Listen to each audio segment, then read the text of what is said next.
Hi friends, welcome to our channel காரக்குழம்பு.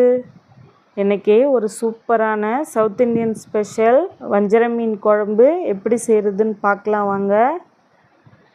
மீனை cut பண்ணியே வாங்கிட்டு வந்துட்டாங்க. நான் அதில் உப்பு போட்டு சுத்தமாக நல்லா கழுவி எடுத்து வச்சுருக்கேன். இப்போ அந்த மீனில் அரை ஸ்பூன் மஞ்சள்தூள், அரை ஸ்பூன் மிளகாத்தூள், அரை ஸ்பூன் உப்பு சேர்த்து பெசரி இது போல் எடுத்து வச்சுக்கோங்க. அரை மூடி தேங்காய் எடுத்து திருவி வச்சுருக்கேன். அதில் 2 வெங்காயம் 2 தக்காளியை மிக்ஸி ஜாரில் சேர்த்து நல்லா அரைச்சி எடுத்து வச்சுக்கோங்க.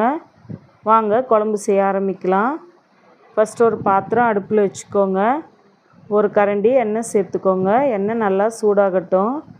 இந்த குழம்ப நான் செய்கிற மாதிரியே செஞ்சிங்கன்னா நல்லா வாசனையாக டேஸ்ட்டாக இருக்கும். பாருங்கள், எண்ணெய் சூடாயிடுச்சு. இப்போ இதில் ஒரு ஸ்பூன் கடுகு உளுத்தம்பருப்பு, அரை ஸ்பூன் வெந்தயம் சேர்த்துக்கோங்க. மீன் குழம்புல கண்டிப்பாக வெந்தயம் சேர்க்கணும். இப்போது ஒரு வெங்காயம், ஒரு பச்சை மிளகாய், ஒரு கொத்து கருவேப்பிலை, 2 தக்காளி கட் பண்ணி எடுத்து வச்சுருக்கேன். இப்போது இந்த கருவேப்பிலையும் வெங்காயம் பச்சை மிளகாவையும் இதில் சேர்த்து நல்லா வதக்குங்க. வெங்காயம் நல்லா வதங்கட்டும். வெங்காயம் நல்லா வதங்கினதும் தக்காளி அதில் சேர்த்துக்கலாம். தக்காளி ரொம்ப வதங்க வேண்டாம். மீன் குழம்புல போட்டிருக்க தக்காளி சாப்பிட்டிங்கன்னா நல்லா டேஸ்ட்டாக இருக்கும். ட்ரை பண்ணி பாருங்கள். இப்போது அரை ஸ்பூன் மஞ்சத்தூள், 2 ஸ்பூன் உப்பு. நான் இந்த குழம்புக்கு வீட்டிலே மிளகாய், தனியா, மசாலாலாம் சேர்த்து வறுத்து அரைச்சி வச்சுருக்கேன். அது உங்களுக்கு ஒரு வீடியோவாக போடுறேன். அந்த மிளகாத்தூளை தான் நான் இந்த குழம்புல சேர்க்குறேன் பாருங்கள்.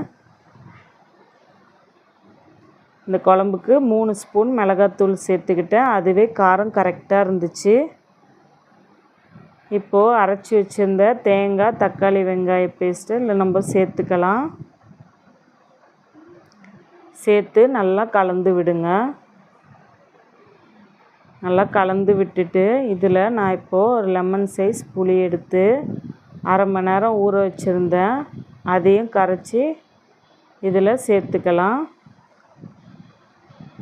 சேர்த்துட்டு நல்லா கலந்து விட்டுக்கோங்க. இந்த குழம்புக்கு தேவையான அளவு தண்ணி சேர்த்துக்கோங்க. நான் இதில் 1 டம்ளர் அளவு தண்ணி சேர்த்தேன். அதுவே கரெக்டாக இருந்துச்சு. இப்போது உப்பு, காரம், புளிப்பெல்லாம் ஒரு டைம் செக் பண்ணிக்கோங்க. தட்டு போட்டு மூடிடுங்க. குழம்பு நல்லா மசாலாலாம் வாசனை போகிற அளவுக்கு கொதிக்கட்டும். இந்த அளவு கொதித்து வந்ததும் நம்ம பெசரி வச்சுருந்த மீனை அதில் சேர்த்துக்கோங்க. இப்போ மீனில் உப்பு காரெல்லாம் பிடிச்சிருந்துருக்கோம்.